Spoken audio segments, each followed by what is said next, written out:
so lieb, Oma so nett. Ach, wenn ich dich, meine Oma, nicht hätt, wär's auf der Welt so traurig und leer.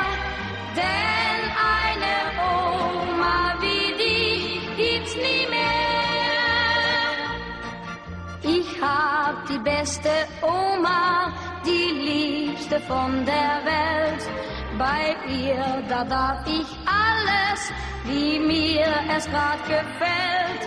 Und schimpft dann meine Mutti, ach du verwöhnst ihn noch. Dann lächelt Oma zärtlich und sagt, ich darf das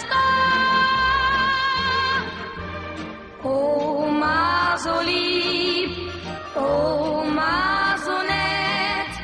Ach, wenn ich dich, meine Oma, nicht hätt, wär's auf der Welt so traurig und leer. Denn eine Oma wie dich gibt's nie mehr.